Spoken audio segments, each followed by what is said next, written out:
اعوذ باللہ من الشیطان الرجیم بسم اللہ الرحمن الرحیم الحمد للہ رب العالمین بارئ الخلائق اجمعین فاطر السماوات والارضین باعث الانبیاء والمرسلین ثم الصلاة والسلام والتحیة والإکرام على سیدنا ومولانا ابی القاسم المصطفى محمد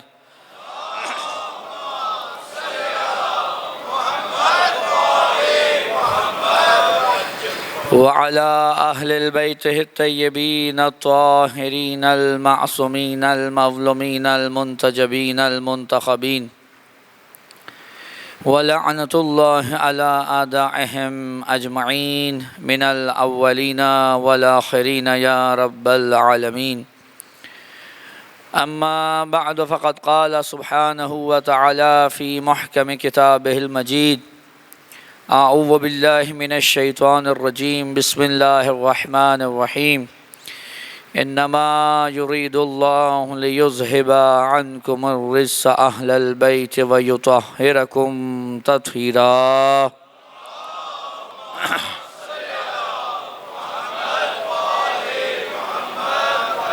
آپ حضرات سے گزارش ہے کہ ایک مرتبہ سورہ حمد اور 3 مرتبہ سورہ اخلاص کی تلاوت فرما کر جملہ مرحوم مومنین و مومنات بالخصوص بیگم و سید الطاف حسین نقوی اور سید عرفان حیدر نقوی شہید کو اصال فرما دیجئے. بسم اللہ الرحمن الرحیم الحمدللہ رب الرحمن الرحیم مالک یوم الدین ایاک نعبد و ایاک نستعین اهدنا الذین انعمت علیہم غیر المغضوب علیہم ولا الضالین. بسم اللہ الرحمن الرحیم واحد اللہ فمن لم شهد ولم يشرك له كفوا احد. بسم الله واحد الله فمن لم شهد ولم يشرك له كفوا احد. بسم الله اپنی حاجات کی قبولیت کے لیے امام وقت کے ظہور میں تعجیل کے لیے جہاں کہیں مومنین و مومنات آباد ہیں ان کی عزت مال جان آبرو کی حفاظت کے لیے جتنے بھی مومنین نے دعا کی التماس کی ہے حاجات کی قبولیت کے لیے ان مجالس کی قبولیت کے لیے اور ہمارے مومن بھائی جو پارا چنار میں اس وقت بڑی مشکل میں گرفتار ہیں ان کی اس مشکل کو حل کرنے کے لیے بآواز بلند صلوات عنایت فرمائیے. محمد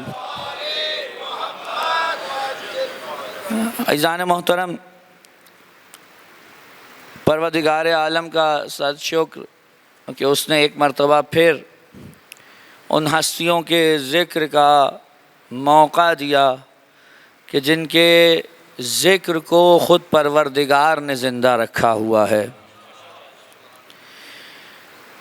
گزشتہ برس انہی ایام میں جس موضوع کا آغاز کیا گیا تھا کوشش ہے کہ اسی موضوع کو آگے بڑھایا جائے اور اگر سامعین محترم کی یادداشت ساتھ دے تو پچھلے سال جو موضوع تھا وہ میرے مولا سید سجاد زین العابدین علیہ الصلاۃ والسلام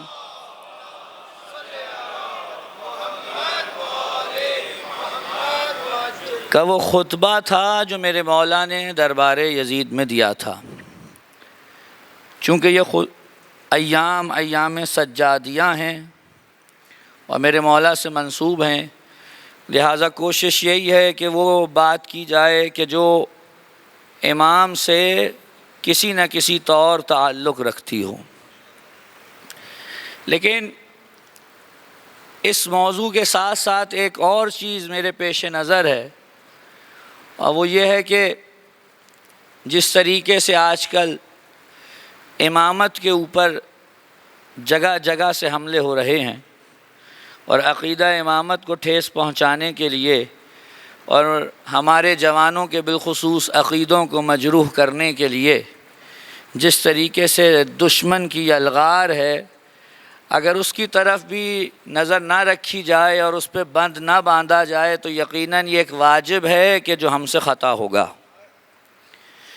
کوشش یہ ہوگی کہ سید سجاد کے کلمات کے ذیل میں گفتگو ایسے رہے کہ امامت کے موضوع سے مرتبط رہے۔ ایک صلوات عنایت فرما دیجئے۔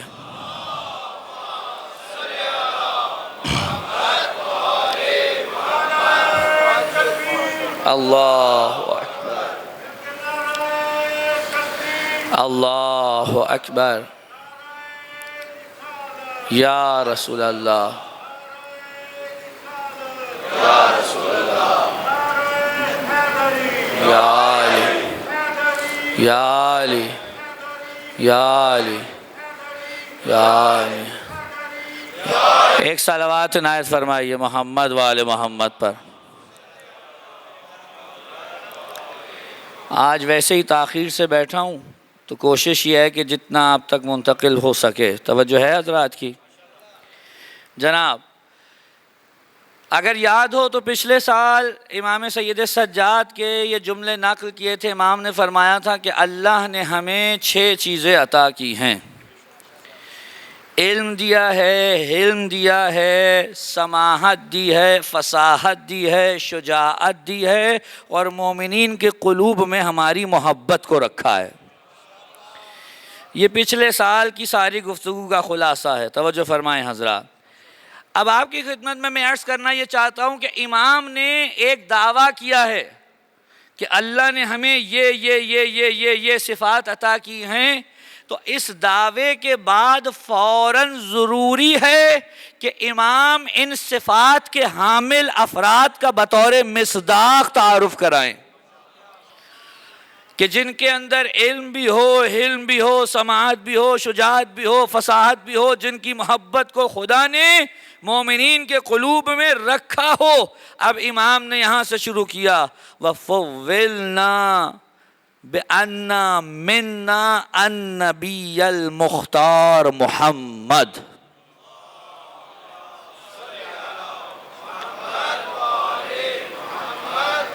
اللہ نے جو ہمیں فضیلتیں دی ہیں ان میں سے ایک یہ ہے کہ نبی مختار محمد ہم میں سے ہیں۔ ذرا آپ 2 لمحے کے لیے دوبارہ اس خطبے کو جہاں پیش کیا جا رہا ہے اس ماحول کو ذہن میں لے آئیے۔ توجہ چاہوں گا آپ سے۔ میں نے پچھلی دفعہ بھی بار بار یہ بات عرض کی تھی کہ جب تک وہ ماحول ذہن میں نہ آئے جس میں میرے مولا نے یہ خطبہ ارشاد فرمایا ہے، ان جملوں کی قوت و طاقت ذہن میں آپ نہیں لا سکتے۔ امام کیا فرما رہے ہیں؟ ہم میں سے ہیں نبی مختار محمد صلی اللہ علیہ وآلہ وسلم۔ اب امام کس ماحول میں بیان کر رہے ہیں؟ جہاں اول یہ بیان کیا گیا ہے کہ نبی کے جو اہل بیت ہیں وہ وہی ہیں جو اس وقت تخت پر براجمان ہیں۔ دوسری طرف کیا بیان کیا گیا ہے؟ جو حقیقی اہل بیت تھے ان کا دین سے کوئی تعلق نہیں ہے۔ یہ دوسری بات۔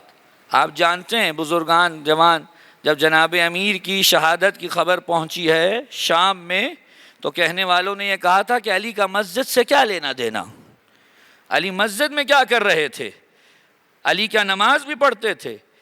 اب جہاں پر یہ ماحول ہو کہ نہ کوئی حقیقی اہل بیت کو پہچانتا ہے اور نہ اسے یہ معلوم ہے کہ جو اہل بیت بن کر بیٹھے ہوئے ہیں یہ حقیقت میں محمد سے کوئی تعلق نہیں رکھتے، وہاں پر جب امام سجاد یہ کہہ رہے ہیں کہ نبی مختار ہم میں سے ہیں، اس کا مطلب یہ ہے کہ یہ پہلی چوٹ پڑ رہی ہے ان سامعین کے اذہان پر جن کے دماغ میں یہ ہے کہ جس وقت یہ جو منبر پہ بیٹھے ہیں، یہ جو تخت پہ بیٹھے ہیں، جن کی ہم بیعت کر چکے ہیں، یہ رسول سے کوئی واسطہ، کوئی سروکار رکھتے ہیں۔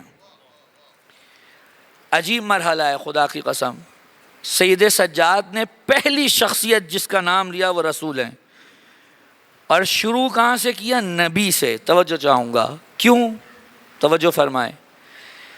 کیونکہ یزید اس سے پہلے وہ شعر پڑھ چکا تھا کہ نہ کوئی نبی آیا ہے نہ کوئی وحی آئی ہے، یہ تو بنی ہاشم نے نعوذ باللہ ڈھونگ رچایا تھا حکومت حاصل کرنے کے لیے. امام سجاد نے کہاں سے شروع کیا؟ نبی مختار ہم میں سے ہیں. یعنی امام بتا رہے ہیں ہم وہ ہیں کہ جو نبی مختار کے خانوادے سے تعلق رکھتے ہیں. تم بتاؤ تم کون ہو؟ تمہارا تعلق کس خاندان سے ہے؟ آپ جائیے، اہل سنت نے بھی اور مکتب تشیع میں بھی یہ روایت نقل ہوئی ہے. رسول نے فرمایا کہ اللہ نے تمام دنیا پہ اپنی نگاہ ڈالی اور اس کے بعد جو بہترین قبیلہ تھا اسے چنا، اور اس بہترین قبیلے میں جو بہترین افراد تھے پھر انہیں چنا. تو خدا نے پہلے قریش کو چنا، پھر قریش میں سے بنو ہاشم کو چنا، پھر بنو ہاشم میں مجھے قرار دیا.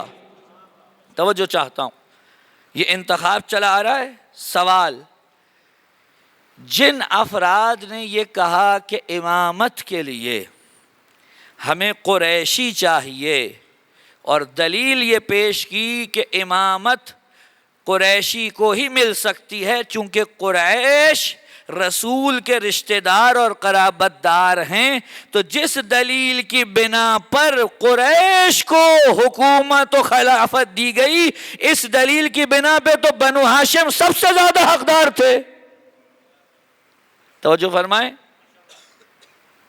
جب رسول دنیا سے تشریف لے گئے اور ایک جگہ پر حکومت بانٹنے کی بات آئی اور انصار بھی کھڑے ہو گئے اور مہاجرین میں سے 2-4 شخصیات بھی کھڑی تھیں، اور جب بات چیت ہوئی تو انصار نے کہا ٹھیک ہے، اگر زیادہ ہی تمہیں شوق ہے تو پھر ایک حاکم تم میں سے اور ایک حاکم ہم میں سے. پریشان تو نہیں ہے حضرات؟ ایک حاکم تم میں سے، ایک حاکم ہم میں سے. تو وہاں فوراً مہاجرین کی طرف سے شخصیت نے کھڑے ہو کے کہا کہ نہیں، ایسا نہیں ہو سکتا، حاکم تو ایک ہی ہوگا اور وہ بھی ہم میں سے ہوگا. کیوں؟ کیونکہ ہم قریش سے ہیں اور رسول سے زیادہ قربت رکھتے ہیں. بات پہنچ گئی آپ تک؟ ہم رسول سے قربت رکھتے ہیں. یہی بات بعین ہی جب میرے مولا امیر المؤمنین علی ابن ابی طالب علیہ السلام کو پہنچی،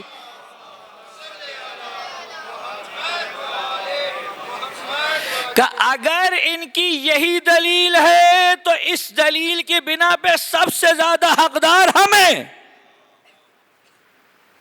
کیونکہ جو قربت ہمیں رسول سے حاصل ہے وہ تو کسی کو حاصل نہیں ہے. توجہ فرمائیں حضرات. کیا کہہ رہے ہیں جناب ابھی نہج البلاغہ میں؟ فرما رہے ہیں میں وہ، اور تم تو جانتے ہو مجھے نبی سے کتنی قربت حاصل تھی. میں رسول کے ساتھ ساتھ رہتا تھا، بچپن سے ہی رسول نے مجھے اپنے ساتھ پالا. مجھے رسول اپنے بستر پہ اپنے ساتھ سلاتے تھے، رسول مجھے اپنے سینے پر لٹاتے تھے، پہلے لقمے اپنے منہ میں چباتے تھے اور پھر چبا کر نرم کر کے میرے منہ میں ڈالتے تھے، اور میں اس وقت بھی نبوت کی خوشبو سونگتا تھا. میں اس وقت بھی نبوت کی بو سونگتا تھا. نبوت کی بو سونگنے کے لیے خصوصی شامہ چاہیے. بھئی محمد کی خوشبو نہیں کہا، نبی کی خوشبو نہیں کہا، نبوت کی خوشبو کہا. نبوت کی خوشبو کے لیے علی سا شامہ چاہیے. یہ اور ہوں گے جنہیں 40 سال بعد پتا چلا کہ یہ نبی ہیں. علی کہہ رہے ہیں میں تو اس وقت بھی نبوت کی بو سونگھا کرتا تھا. اور دنیا کیا کر رہی ہے؟ توجہ چاہ رہا ہوں. جو اتنے مقام قرب پہ ہے محمد سے، اس کو پس پش ڈالا اور کس کے پیچھے چلے کہ جن کے بارے میں آج تک یہ طے نہ ہو سکا کہ ان کے پیچھے چلنا خود انہیں بھی منظور تھا یا نہیں تھا. کیونکہ دیکھیے ایک بات بالکل واضح ہے، جس آدمی کو خود ہدایت کی ضرورت ہو وہ دوسروں کی کیا ہدایت کرے گا؟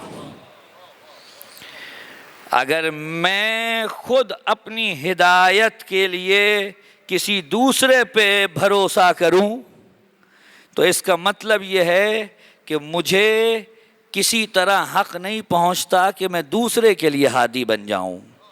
بھئی توجہ فرمائیں حضرات، ایسی شخصیت کہ جو خود مقام مقام پہ دوسروں سے ہدایت طلب کرتی دکھائی دے، تو کیوں نہ ایسی شخصیت کے پیچھے جایا جائے کہ جس سے ہدایت لے کر ہمیں کسی اور کے دروازے پہ نہ جانا پڑے۔ توجہ فرما رہے ہیں حضرات؟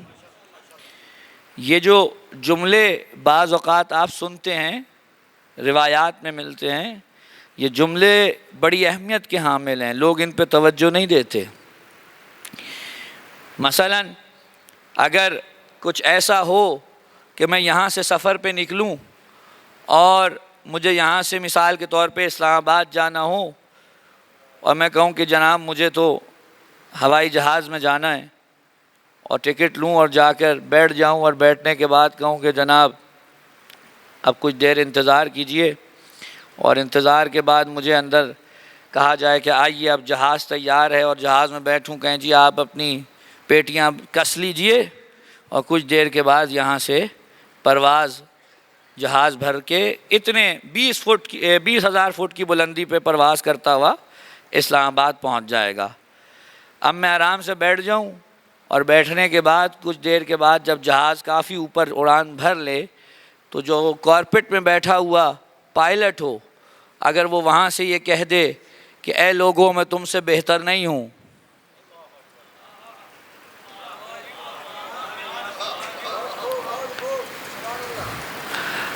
اگر میں جہاز صحیح چلاؤں تو چپ کے بیٹھے رہنا، اور اگر چلانے میں کوئی غلطی کروں تو مجھے آ کے بتانا کہ صحیح کیسے چلاتے ہیں۔ مجھے بتائیں وہ جو 200 سواریاں بیٹھی ہوں گی ان کا کیا حال ہوگا؟ بتائیے ان کا کیا حال ہوگا؟ وہ کچھ کہیں یا نہ کہیں، کم از کم اتنا ضرور کہیں گے بھائی اگر چلانا نہیں آتا تھا تو آ کے بیٹھے کیوں تھے؟ ایسا ہی ہے۔ اور اگر جہاز خدا نہ خواستہ لینڈ کر گیا صحیح سلامت، تو کیس جو ہے وہ پائلٹ کے خلاف نہیں چلے گا، کیس کمپنی کے خلاف چلے گا کہ ایسے شخص کو لا کر بٹھایا کیوں تھا کہ جس کو صحیح سے جہاز چلانا نہیں آتا تھا۔ توجہ فرما رہے ہیں حضرات؟ ہم پتہ نہیں آپ کیا چاہ رہے ہیں کہ میں ایک ایک چیز آپ کے سامنے کھول کر بیان کروں؟ کمپنی کے خلاف چلے گا۔ اسلام خدا کا ہے، اگر کوئی بھی مسئلہ اسلام میں ایجاد ہوتا ہے تو فقط اس تک نہیں رہے گی جو پائلٹ بنا بیٹھا ہے، بات خدا کے دامن تک جائے گی، لہذا کسی ایسے کو پائلٹ نہ بنائیں کہ جو سارے ہی اسلام کے دامن کو داغدار کر دے۔ جناب کیا کہا؟ توجہ ہے کہ نہیں ہے؟ اور جب ایسا آیا کہ جسے خدا نے علم و فضیلت دے کر بھیجا تھا، تو اس نے منبر پہ قدم رکھا اور پہلی سیڑھی کو پار کیا، دوسری سیڑھی کو پار کیا، تیسری سیڑھی کو پار کیا، چوتھی سیڑھی کو پار کیا، اور عرش پہ آ کے بیٹھا اور کہا الحمدللہ علی احسانہ قد رجع الحق فی مقامہ۔ اللہ کے اس احسان پہ اس کی حمد ہے کہ آج حق اپنے اصل مقام پہ واپس لوٹ آیا۔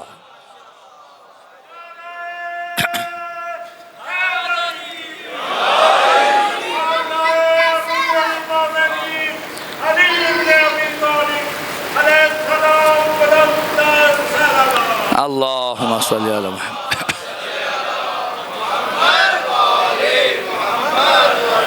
توجہ فرمائیں، امام سجاد تعارف کہاں سے شروع کر رہے ہیں؟ رسول سے۔ کون ہے رسول؟ توجہ، یہ نبی وہ نبی نہیں ہے کہ جس کی نبوت کا خاتمہ ہونا ہے، یہ وہ نبی نہیں ہے کہ جس کی کتاب کو منسوخ ہونا ہے، یہ نبی وہ نبی نہیں ہے کہ جو مامون نبی ہو، یہ وہ نبی ہے جو امام الانبیاء ہے، یہ وہ نبی ہے کہ جس کو وہ معجزہ دیا ہے کہ قیامت تک چلے گا، یہ وہ نبی ہے کہ جس کی شریعت کے لیے کوئی حد و حدود نہیں ہے۔ جتنے بھی انبیاء خدا نے بھیجے یا تو کسی خاص مکان کے لیے تھے یا کسی خاص زمان کے لیے۔ کون نہیں کہتا کہ حضرت موسیٰ نبی تھے، لیکن کوئی آج حضرت موسیٰ کا کلمہ نہیں پڑھتا۔ توجہ ہے کہ نہیں ہے؟ کون نہیں کہتا کہ حضرت عیسیٰ خدا کے نبی تھے، لیکن کوئی حضرت عیسیٰ کا کلمہ نہیں پڑھتا۔ کلمہ کس کا پڑھتے ہیں؟ رسول کا۔ اور رسول کو جو معجزہ دیا وہ دیا قرآن۔ یہ میں یہاں مجھے یاد پڑتا ہے کہ ایک دفعہ جب یہاں پہ معجزے کے عنوان سے گفتگو ہوئی تھی تو وہاں میں یہ بیان کر چکا ہوں، میں دوبارہ اس کو بیان نہیں کروں گا، لیکن اشارہ کرتے ہوئے گزروں کہ رسول کو جو معجزہ خدا نے دیا، چونکہ رسول کی رسالت نے قیامت تک جانا ہے، لہٰذا معجزہ بھی وہ دیا جو قیامت تک جائے، اور وہ معجزہ ہے قرآن۔ رسول کو کوئی عملی معجزہ بطور معجزہ نبوت نہیں دیا کہ رسول کہیں کہ جناب میں اندھوں کو شفا دیتا ہوں، یہ میرا معجزہ ہے۔ وہ بھی کیا۔ علامہ مجلسی علیہ رحمہ لکھتے ہیں خدا نے جتنے بھی انبیاء کو جداگانہ معجزات عطا کیے تھے وہ سارے کے سارے ہمارے نبی محمد مصطفیٰ کو بھی عطا کیے ہیں۔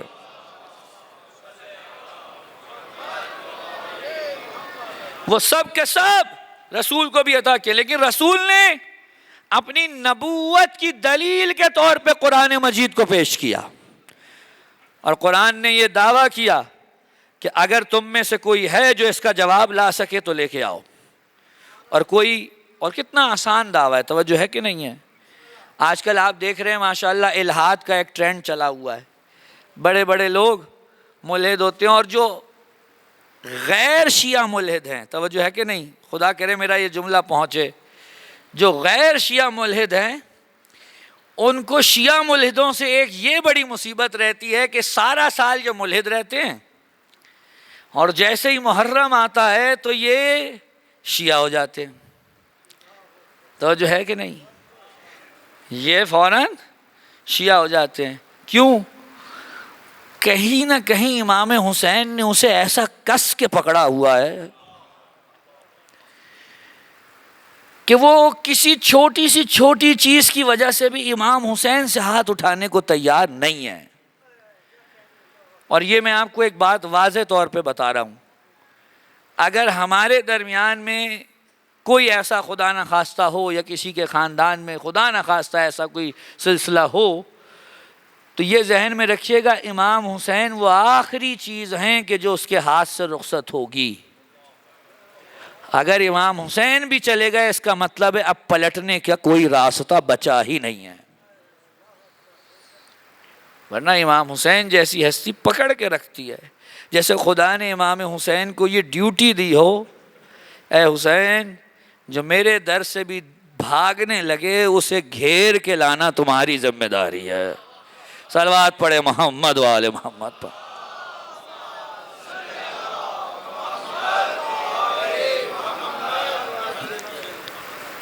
نبی مختار ہم میں سے ہے۔ حضرت رسالت مآب اگر آپ قرآن مجید کی طرف جائیں تو کیا تعارف کراتا ہے قرآن؟ وَمَا أَرْسَلْنَاكَ إِلَّا رَحْمَةً لِلْعَالَمِينَ۔ یہ کون ہیں؟ رحمت عالم ہیں۔ یہ کون ہیں؟ بشیر و نذیر ہیں، داعیاً الی اللہ ہیں۔ توجہ فرما رہے ہیں حضرات؟ اتنی صفات جس شخصیت میں پائی جاتی ہیں، آپ ذرا 2 منٹ یہیں رک جائیے۔ جس نبی کا تعارف اسلام اور اہل بیت اور قرآن نے کرایا ہے وہ نبی اور ہے، اور جس نبی کا تعارف مسلمانوں نے کروایا ہے وہ نبی اور ہے۔ میں واضح کہتا ہوں، اس وقت جو سب سے بڑی مشکل ہے وہ یہ ہے کہ دنیا لڑ رہی ہے، ہم اس کے ماننے والے، ہم اس کے ماننے والے، ہم اس کے ماننے والے۔ بھائی سب کو چھوڑیے، پہلے آپ یہ بتائیے کہ آپ رسول کو کیا مانتے ہیں؟ آپ رسول کے بارے میں کیا عقیدہ رکھتے ہیں؟ میں ایک چھوٹی سی مثال دوں، ابھی حالات حاضرہ سے بھی متعلق ہے۔ رسول سے آپ جو بھی قول نقل کریں گے، سچا یا جھوٹا، فی الحال اس سے بحث نہیں، بعد والے رسول کے اقوال کے تناظر آئینے میں رسول کی شخصیت کا مطالعہ کریں گے۔ بھئی میں نے اور آپ نے رسول کو دیکھا ہے؟ نہیں دیکھا نا، ہمارے اجداد نے بھی نہیں دیکھا، وہ آگے پیچھے پتہ نہیں 14 صدیاں گزر جائیں گی تب جا کر کوئی ایک آدمی ہوگا جس نے آنکھوں سے رسول کو دیکھا ہوگا۔ اور یہاں بھی یہ مسئلہ بھی حل کر دوں، بعض لوگ یہ سمجھتے ہیں کہ جنہوں نے رسول کو آنکھوں سے دیکھا ہے وہ زیادہ صاحبان ایمان تھے، جبکہ رسول تو اس کے برعکس بتا رہے ہیں۔ رسول کیا فرما رہے ہیں؟ ایک دن محفل میں بیٹھے ہوئے ہیں اور حضرت عمر بن خطاب آئے اور آ کر کہنے لگے کہ یا رسول اللہ، ہم سے بہتر کون ہوگا؟ ہم نے تو آپ پر ہم ایمان بھی لائے اور آپ کے ساتھ جہاد بھی کیا، آپ کو دیکھا، آپ کے ساتھ رہے۔ رسول نے کہا نہیں، تم سے بھی بہتر لوگ ہوں گے، تم سے بھی بہتر لوگ ہوں گے۔ کہا یا رسول اللہ، کو ہم سے بھی بہتر ہو سکتا ہے؟ کہا ہاں بالکل ہو سکتا ہے۔ کہا وہ کیسے؟ کہا وہ ایسے کہ تم نے مجھے دیکھا ہے اور ایمان لائے ہو، اور تمہارے بعد ایسے لوگ آئیں گے جنہوں نے مجھے دیکھا نہیں ہوگا لیکن پھر بھی ایمان لائیں گے، وہ ایمان میں تم سے زیادہ قوی ہوں گے۔ تم تو دیکھ کے مان رہے ہو، وہ بغیر دیکھے مانیں گے۔ یہ عجیب مرحلہ ہے۔ مسلمانوں نے اصول ہی الٹا بنایا۔ توجہ فرمائیں حضرات، اگر کسی نے آنکھوں سے رسول کو دیکھ کے مانا ہے تو اس سے پروردگار حساب بھی اسی حساب سے لے گا، اور اگر کسی نے، توجہ فرمائیں، کسی نے رسول کو بہت عرصے کے بعد مانا ہے، آنکھوں دیکھ کے نہیں مانا بلکہ غیب کی طرح ایمان لایا ہے، تو اس کا حساب کمتر ہوگا۔ وہاں پر اگر ایک نماز بھی چھٹی تو حساب کسی اور طرح سے ہے، اور اگر یہاں پر نماز چھٹی تو حساب تو ہے لیکن اتنا سخت نہیں ہے جتنا اس کا ہوگا جو ائمہ کے زمانے میں یا رسول کے زمانے میں یا معصوم کے زمانے میں موجود تھا اور انہیں اپنی آنکھوں سے دیکھ رہا تھا۔ صلوات پڑھیں محمد والے محمد پر۔ توجہ ہے حضرات کی؟ تو اب کیا ہوا جناب؟ رسول کا کیا تعارف پیش کیا گیا؟ اگر آپ رسول کے تعارف کے لیے کوئی اور سیرت پیش نہ کریں تو دنیا ان کے اقوال میں ان کی سیرت کو تلاش کرے گی کہ کس نے کیا کہا۔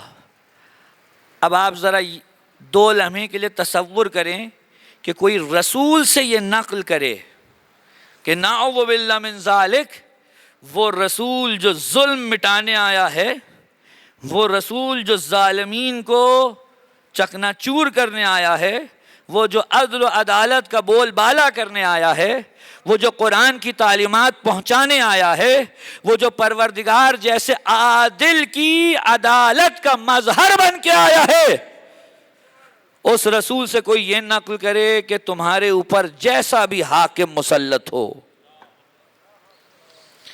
فاسق ہو یا فاجر، تم اس کے پیچھے چلنا اور اس کی اطاعت کرنا اور اس کے خلاف خروج نہ کرنا۔ کیا تعارف پیش کیا آپ نے رسول کا؟ کیا تعارف پیش کیا آپ نے رسول کا؟ یعنی رسول یہ چاہتا ہے کہ ظالمین کی حمایت کی جائے، رسول یہ چاہتا ہے نعوذ باللہ کہ ظالمین کے پیچھے چلا جائے۔ اگر یہی تعلیمات نعوذ باللہ رسول کی ہیں تو کیسے دنیا رسول کے دروازے پہ آئے گی؟ اور اگر آپ ان کے دروازے پہ جائیں کہ جنہوں نے واقعاً رسول کو رسول سے جانا ہے، جنہوں نے رسول سے علم اخذ کر کے رسالت کو سمجھا ہے، تو وہ آپ کو رسول کا بالکل ہی الگ تعارف کرائیں گے، ایسا تعارف کہ جس کے اندر نعوذ باللہ نہ رسول کو کوئی شک ہوگا، نہ رسول کو کوئی مشکل درپیش آئے گی، نہ رسول کو نعوذ باللہ سمجھنے میں کوئی مشکل ہوگی، نہ فہم میں مشکل ہوگی، نہ عقل میں مشکل ہوگی، بلکہ رسول عقل کل کے طور پہ متعارف کیے جائیں گے۔ کوئی عمل رسول کا ایسا نہ ہوگا کہ جو خلاف عقل ہو۔ ابھی آپ دیکھیے ماشاءاللہ ایک مفتی صاحب کا وہ کلپ وائرل ہے، کیا فرما رہے ہیں وہ کہ کوئی مسئلہ نہیں تھا، یزید نے اگر وہ آ بھی گیا تو کیا رسول نے کہا ہے، اور وہ بیچارے غلط نہیں کہہ رہے، وہ بالکل ٹھیک کہہ رہے ہیں۔ اگر ایسی کتابیں جن کے بارے میں کہا گیا ہے کہ یہ صحیح ترین کتابیں ہیں، جب ان میں یہ لکھ دیا جائے کہ نعوذ باللہ رسول نے کہا ہے ظالموں کی بھی اطاعت کرو، وہ تمہارے حاکم ہیں چاہے فاسق و فاجری کیوں نہ ہو، تو ان کا تو پھر کوئی مسئلہ نہیں ہے، مسئلہ تو اس کا جس نے لکھا تھا۔ اور ان کا مسئلہ یہ ہے کہ خدا نے جن کو عقل دی تھی انہوں نے اسے تالا لگا کے بالائے طاق رکھ دیا ہے کہ اس سے استفادہ کرنے کی ضرورت نہیں ہے۔ لیکن نہج البلاغہ میں میرے مولا کیا فرماتے ہیں؟ فرماتے ہیں اللہ نے ہمارے دشمن کو بے عقل بنایا ہے۔ وہ 3 منٹ کے کلپ میں جو استدلال فرما رہے ہیں کہ یزید جیسا بھی تھا حاکم تھا، اور رسول نے کہا کہ حاکم کے خلاف خروج جو ہے وہ جائز نہیں ہے، یزید کو ثابت کرنے کے لیے اس حدیث سے استدلال کیا، اور 1.5 منٹ گزرنے کے بعد جو علی کے مقابلے پہ آیا تھا اسے صحیح ثابت کر رہے تھے۔ توجہ ہے کہ نہیں ہے؟ جو علی کے مقابل پہ آیا اسے صحیح، علی حاکم نہیں تھے کیا خانہ پوری کے لیے رکھا ہوا ہے علی کو؟ آپ تو کہہ رہے ہیں فاسق و فاجر بھی ہو تو اس کی اطاعت کرو، نعوذ باللہ من ذالک علی کی فاسق و فاجر تو نہیں تھے، توجہ ہے کہ نہیں؟ علی فاسق و فاجر تو نہیں تھے، تو جس نے علی کی اطاعت نہیں کی اس کے بارے میں کیا کرنا ہے؟ نہیں جناب وہاں تو اجتہاد کا دروازہ کھلا ہے، اور جب اجتہاد کا دروازہ کھلا ہو تو پھر ہم کیا کہہ سکتے ہیں؟ مجھے نہیں سمجھ میں آتی کہ اجتہاد کا دروازہ بس پہلی صدی کے لوگوں کے لیے کیوں کھلا تھا، بعد والوں کے لیے کیوں بند ہو گیا؟ ہم واضح طور پہ اعلان کرتے ہیں، کسی کو اچھا لگے یا برا لگے، بہت ہو گیا وہ معاملہ کہ دنیا ہم سے سوال کرتی تھی اور ہم جواب دیتے تھے، اب وہ والا معاملہ نہیں ہے۔ رہبر نے بھی کہا ہے اب وہ زمانہ گزر گیا کہ تم مارو اور ہم مار کھائیں، اب تو تم مارو گے تو ہم بھی ماریں گے، اور یہ صرف وہاں کے لیے نہیں ہے، یہ ہر جگہ کے لیے ہے۔ عجیب ماحول بنایا ہوا ہے۔ کبھی آپ نے سوچا تھا کہ کوئی یزید کا آ کر دفاع کرے گا؟ گو کہ کتابوں میں یہ 14 صدیوں سے کر رہے ہیں، یہ میں عرض کروں پوری ذمہ داری کے ساتھ، 14 صدیوں سے یزید کا دفاع کر رہے ہیں، لیکن عوام میں آ کر بولنے کی ہمت نہیں جٹا پاتے تھے۔ کیوں؟ اس کی وجہ ہے آپ، اس کی وجہ آپ ہے۔ آپ نے اس طریقے سے حسین کی عزاداری برپا کی کہ یہ لوگ مجبور ہو گئے یزید سے پیچھے ہٹنے کے لیے۔ اور میرے جو اہل سنت بھائی ہیں میں ان سے ایک جملہ ضرور کہوں گا یہاں پر، انہیں چاہیے کہ ہمارا شکریہ ادا کریں، اہل سنت بھائیوں کو ہمارا شکریہ ادا کرنا چاہیے، کیونکہ ہم نے عزاداری برپا کر کے انہیں بھی یزیدی ہونے سے بچایا ہے، ورنہ یہ جو بیٹھے ہوئے ہیں انہوں نے تو کب سے آپ کو یزیدی بنا دینا تھا۔ ابھی اگر آپ یزید کا نام سننے کو تیار نہیں، خود کو یزیدی کہلوانے کو تیار نہیں، یزید کا نام آتا ہے تو آپ کے ماتھے پہ شکن آتی ہے، اس کی ایک اہم ترین وجہ ہم ہیں۔ وہ تو خدا نے جو کروانا بہرحال وہ کرائے گا، لیکن اگر یہ عزاداری ایسے برپا نہ کی ہوتی، بین قوسین جملہ کہوں، ایام فاطمیہ کو برپا کرتے زیادہ عرصہ نہیں گزرا ہے، ایسے ہی ہے، اور آپ کو چیخیں سنائی دینے لگی ہیں، ایسے ہی ہے نا؟ کیوں؟ کیونکہ آپ جان رہے ہیں کہ جس طریقے سے امام حسین کی عزاداری نے حسین کے سامنے کے یزید کو برملا کیا تھا، یہ فاطمہ کی عزاداری کچھ اور کرے گی۔ عجیب ماحول بنا دیا ہے، یزید جیسے کا دفاع ہو رہا ہے۔ ایک مولوی بیٹھ کے کہہ رہا ہے میں یزیدی حسینی ہوں، میں یزیدی حسینی ہوں۔ یہ اصطلاح بڑی کرسپی ہے جناب، بڑے مزیدار اصطلاح ہے۔ یہ بالکل ایسے ہی ہے کہ کوئی کہے میں ابلیسی رحمانی ہوں۔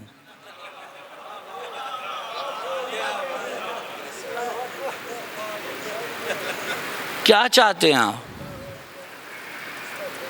اتنا اگر کوئی گر جائے کہ یزید جیسے کا دفاع کرنے لگے، اس سے میں اور آپ کیا علمی گفتگو کریں؟ بچپن سے ہمارے کانوں میں ایک چیز ڈالی گئی کہ جناب امام حسین کو شیعوں نے قتل کیا ہے، شیعوں نے قتل کیا ہے، شیعوں نے قتل کیا ہے۔ آپ جانتے ہیں یہ کیوں کیا گیا؟ تاکہ ایک بہت بڑا اخبار میں یہ ایڈ چھپ جائے اور ایک سرخی لگ جائے، تاکہ جو حقیقی قاتل حسین تھے وہ چھپ جائیں۔ میرا موضوع نہیں ہے، نہیں تو میں بیان کرتا کہ حسین کو قتل کرنے والوں میں سارے وہ ہیں جو یا تابعین ہیں یا صحابیوں کے بیٹے ہیں۔ یہ شمر ذوالجوشن اس کا باپ صحابی ہے،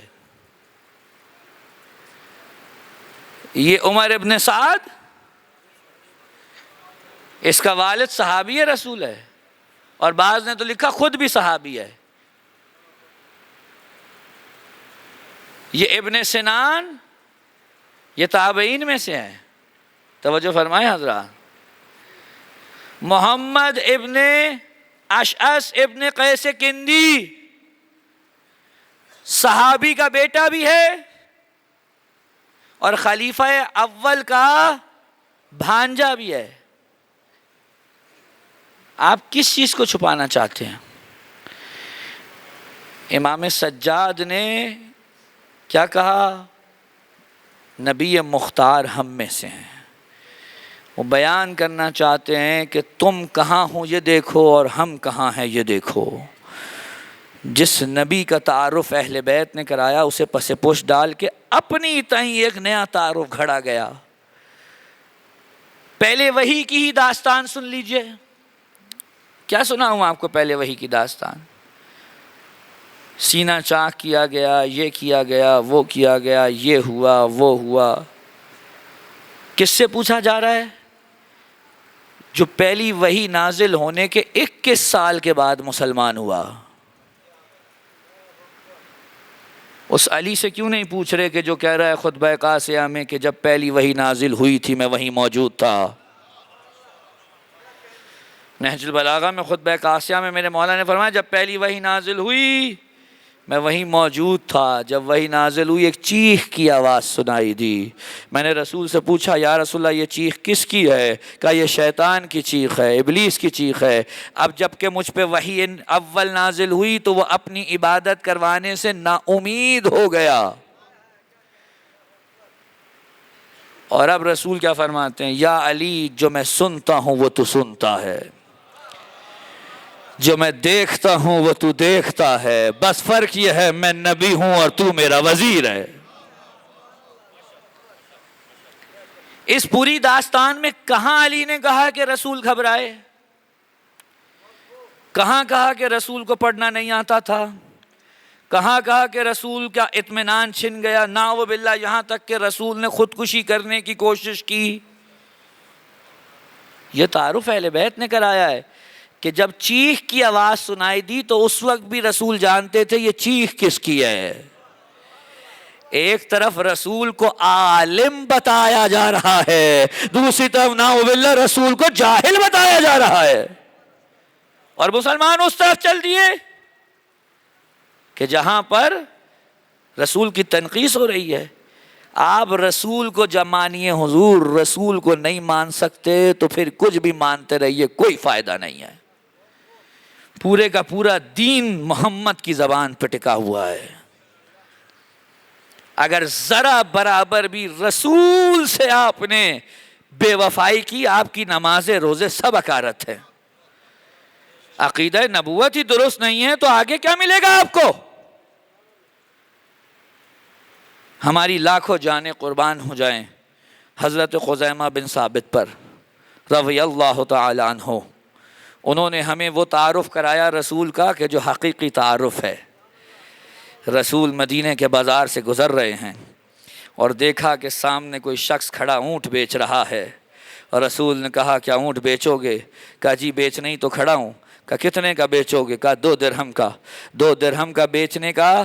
رسول نے کہا ٹھیک ہے ہم تم سے خریدیں گے، لیکن بات ایسے ہے کہ ہمارے پاس نقد رقم موجود نہیں ہے، ہمارے ساتھ گھر تک چلو اور وہاں سے ہم تمہیں رقم دیں گے اور تم سے اس کی مہار پکڑ لیں گے. کہا مجھے منظور ہے، اور ساتھ ہو لیا. رسول کے رستے میں کوئی صاحب ملے، کہنے لگے اونٹ بیچنا ہے؟ کہا بیچ چکا ہوں. کہا کتنے کا؟ 2 درہم. کہا میں 4 دوں گا. پلٹ گیا. کہا جائیے آپ. رسول کو کہا آپ جائیے میں اسے بیچوں گا. رسول نے کہا نہیں، تم مجھ سے معاملہ کر چکے ہو، جب تک میں رضامندی کا اظہار نہ کروں اب تم اسے نہیں بیچ سکتے. ہمارے ہاں تو انگریز کا قانون چلتا ہے. ہم نے تو فوراً کہنا نہ اس نے بیانہ دیا نہ کوئی لکھت پڑھت ہوئی تو میں کیوں دوں. یہ محمد کی شریعت میں ایسا کچھ نہیں ہے. اگر کسی سے آپ نے بات چیت کر لی ہے تو اب جب تک وہ رضامندی کا اظہار نہیں کرے گا آپ پیچھے نہیں ہٹ سکتے. اور سب لوگ اکٹھے ہو گئے، رسول سے پوچھ رہے ہیں کیا ہوا کیا ہوا کیا ہوا، اور بتایا کہ بھئی یہ ہے. رسول نے کہا نہیں میں نے تم سے معاملہ کیا. کہتا ہے آپ کے پاس کیا دلیل ہے؟ کوئی گواہ ہے؟ محمد سے گواہ مانگا جا رہا ہے. اور اتنے میں خزیمہ آگے بڑھے. کہا یا رسول اللہ ماجرا کیا ہے؟ کہا کل ملا کے یہ بات ہے.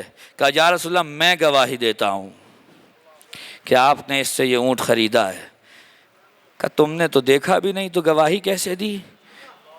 کہا یا رسول اللہ میں نے نہ خدا کو دیکھا، نہ قرآن کو دیکھا، نہ جبرائیل کو دیکھا، نہ جنت دیکھی، نہ جہنم دیکھی، نہ نہریں دیکھی، نہ گھاٹیاں دیکھی، میں نے کچھ نہیں دیکھا. آپ نے کہا خدا کو مانو، میں نے مانا. قرآن کو کہا مانو، مانا. جبرائیل کو کہا مانو، مانا. جنت و جہنم مانی. سب کچھ آپ کے کہنے پر مانتا رہا. اگر آج آپ کے کہے پہ مان کر گواہی نہ دوں تو جو کچھ مانا ہے وہ سب اکارت ہو جائے گا.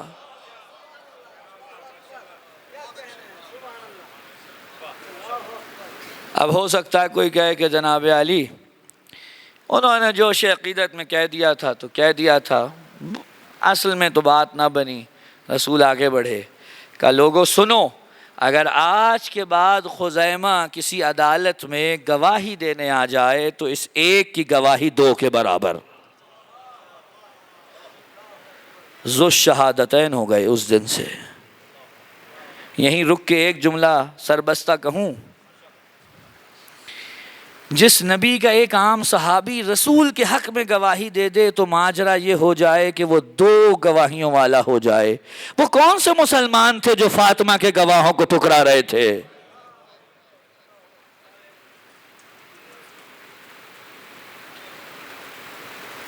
رسول کو اگر آپ صحیح انداز میں پیش کرتے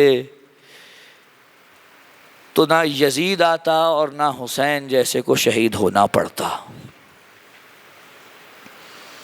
امت مسلمہ اس وقت بھی اگر چاہتی ہے کہ اپنے شرازے کو بکھرنے سے بچائے تو پہلے رسول کا صحیح سے تعارف کرا لیجئے. وہ تعارف جو اہل بیت نے کرایا ہے، وہ تعارف جو قرآن نے کرایا. بس گفتگو کو روک دیا. عزادارو کہتے ہیں کہ جناب امام حسین جب شہید ہوئے نا، آخری وقت تھا. شمر کہتا ہے میں نے دیکھا جب حسین کی گردن پہ چھری چل رہی تھی تو حسین کی زبان سے جو جملے نکل رہے تھے وہ یہ تھے، وا فاطمہ وا عباسا. ہائے میری ماں زہرا، ہائے میرا بھائی عباس. عزادارو، کون عباس؟ مجھے حکم ہے کہ آج جناب عباس کا ذکر مصیبت کرنا ہے۔ کربلا کے اندر یہ وہ شہید ہے کہ جس کے جاتے ہوئے حسین چیخے مار کر روئے ہیں۔ حسین جب عباس کے لاشے پہ پہنچے تو چیخے مار کے روئے ہیں۔ بس مجھے شہادت نہیں پڑھنی، 2 جملے پڑھوں آپ کی زحمت تمام۔ امام حسین نے جب اجازت دی نا کہ جاؤ عباس جا کر پانی لے کر آؤ، جناب عباس گئے اور یہ کہتے جا رہے تھے میں اپنے دین کی حمایت کرتا رہوں گا، میں اپنے امام کا دفاع کرتا رہوں گا۔ اور یہ کہتے ہوئے جب پانی بھر کے واپس پلٹے نا تو اپنے گھوڑے سے ایک ہی بات کہتے تھے، جتنا تیز ہو سکے چل، مجھے پانی خیموں میں پہنچانا ہے۔ عزادارو، روایات میں ملتا ہے چاروں طرف سے جب میرے مولا پہ تیر برسائے عباس نہیں رکے، لیکن جب عباس کا بازو کٹ کے زمین پہ گرا اور علم ٹھنڈا ہوا اور عباس نے بڑی مشکل سے مشکیزہ تھاما اور دوسرا بازو بھی کٹ کے گرا اور عباس نے مشکیزہ دانتوں میں لیا، تو کہتے ہیں کہ عباس نے مشکیزے کو ایک مرتبہ زین پہ رکھا اور عباس چھا گئے اس کے اوپر۔ شمر کہتا ہے میں نے چاروں طرف چکر لگایا کہ کہیں سے کوئی خالی جگہ مل جائے تو اس مشکیزے کو نشانہ بنا لوں۔ کہتا ہے عباس کے پہلو میں تھوڑی سی جگہ تھی، میں نے اتنے نزدیک سے تیر مارا کہ تیر مشکیزے کو چھیدتا ہوا عباس کی پسلیوں میں جا لگا۔ عزادارو، پانی بہا، عباس نے گھوڑے کا رخ موڑ دیا، کہا اے گھوڑے اب مجھے خیموں میں نہیں جانا، اب مجھے واپس مقتل کی طرف لے چل۔ عزادارو، آیت اللہ اسماعیلی یزدی نے یہ واقعہ لکھا، بس یہ آخری بات ہوگی۔ ایک مرتبہ کہتے ہیں کہ کربلا کے اندر ایک ذاکر حضرت عباس کے مصائب پڑھ رہا تھا کہ کیا ہوا، ایک عالم دین بیٹھے تھے، انہوں نے کہا رک جا۔ اس نے کیا پڑھا کہ ایک سنسناتا ہوا تیر آیا اور عباس کی آنکھ میں لگا۔ اس نے کہا یہ مصائب نہ پڑھا کرو، مصائب بہت سخت ہیں۔ وہ بھی خاموش ہو گیا اور عالم دین بھی گھر چلے گئے۔ جب رات کو گھر گئے حضرت عباس خواب میں آ گئے، کہا تم نے کیوں میری مصیبت پڑھنے سے روکا؟ کہا آقا برداشت نہیں ہوتی ہے مصیبت، جو بڑے مصائب سخت ہیں۔ کہا تمہیں کیا معلوم مجھ پہ کیا گزری؟ آؤ میں تمہیں بتاتا ہوں مجھ پہ کیا گزری۔ جب میری آنکھ میں سنسناتا ہوا تیر آیا، میں آپ سے ایک سوال کروں، اگر آپ کو لگے کہ کوئی چیز آپ کے منہ پہ لگے گی تو آپ فوراً کیا کرتے ہیں؟ آپ اپنے ہاتھ آگے کرتے ہیں تاکہ آپ کا منہ محفوظ رہے۔ عزادارو، جب تیر آیا عباس کے بازو نہیں تھے، تیر سیدھا آ کر آنکھ میں لگا۔ حضرت عباس کہتے ہیں جب تیر میری آنکھ میں لگا نا، پہلے میں نے چاہا جھٹک کر نکال دوں لیکن تیر نہیں نکلا، پھر میں نے چاہا کٹے ہوئے شانوں سے کھینچوں مگر نہیں نکلا۔ میں نے سر جھکایا اور سر جھکا کر اس تیر کو اپنے زانووں میں پھنسایا اور پھنسا کے کھینچنا چاہتا تھا، ایک لعین نے آگے بڑھ کے گرز کا وار کیا، عباس کا سر شگافتہ ہوا، عباس زین سے زمین پر گرے، کہا آقا حسین میرا سلام ہو، اجرکم اللہ۔ عزادارو، جب حضرت ام البنین کے پاس بشیر پہنچا تھا نا اعلان کرتا ہوا حسین کا قافلہ لوٹ آیا، حسین کا قافلہ لوٹ آیا، تو ایک مرتبہ جناب ام البنین آگے آئیں، کہا میرے بچے کو کیسے شہید کیا مجھے بتا۔ کہا آقا زادی آپ کے بچے کے سر پہ گرز لگا جس کی وجہ سے وہ شہید ہوئے، ماں سے بہتر کون بیٹے کو جانتا ہے؟ کہا نہیں میں نہیں مان سکتی کوئی میرے بیٹے کے اتنا نزدیک آ جائے کہ اس کے سر پہ گرز مارے۔ کہا آقا زادی جب گرز لگا بازو نہیں تھے۔ یہ سنا ام البنین زمین پہ بیٹھ گئی، کہا جب بھی کوئی زمین پر گرتا ہے بازوؤں کا سہارا لیتا ہے، جب میرا بچہ گرا ہوگا عزادارو سینے کے سارے تیر پوچھ سے باہر نکل گئے۔ حسین آئے عباس کے لاشے پر، آپ سنتے رہتے ہیں میں وہ نہیں پڑھوں گا، بس آخری جملہ عزادارو، حسین نے عباس سے وصیتیں کی. کہا بھیا کوئی وصیت ہو تو بتاؤ. کہا آقا بس میرا لاشا خیمے میں نہ لے جائیے گا. عزادارو خیمے میں لاشا تو نہیں آیا، لیکن عباس کے لاشے سے جب اٹھے نا حسین، راوی کہتا ہے حسین چیخے مار مار کے رو رہے تھے، اور ساتھ ساتھ ایک جملہ کہتے جاتے تھے، عباس تمہاری وجہ سے جو سو جاتے تھے نا اب وہ کبھی سو نہیں سکیں گے، اور جو تمہاری وجہ سے نہیں سوتے تھے اب وہ آرام سے سوئیں گے. عزادارو یہ کربلا کا تاریخ کا مقتل کا جملہ ہے کہ جب بھی کسی کی لاش آتی تھی نا خیمے میں تو اس کے نام کے بین ہوتے تھے. حضرت عباس کا لاشا آیا تو ان کے نام کے بین ہوئے، حسین کا لاشا آیا تو واہ محمدہ واہ حسینہ کے بین ہوئے، علی اکبر کا آیا تو واہ علی اکبرہ کے بین ہوئے. لیکن جب چادریں چھننے لگی نا شام غریباں تو بیویوں کی زبان پر بس ایک ہی صدا تھی، واہ حجابا واہ عباسا، اے عباس ہمارے پردے چھن گئے. کاش عباس نہ مارے جاتے، کاش عباس نہ مارے جاتے، کاش عباس نہ مارے جاتے، کاش عباس نہ مارے جاتے، کاش عباس نہ مارے جاتے، کاش عباس نہ مارے جاتے، کاش عباس نہ مارے جاتے، کاش عباس نہ مارے جاتے، کاش عباس نہ مارے جاتے، کاش عباس نہ مارے جاتے، کاش عباس نہ مارے جاتے، کاش عباس نہ مارے جاتے، کاش عباس نہ مارے جاتے، کاش عباس نہ مارے جاتے.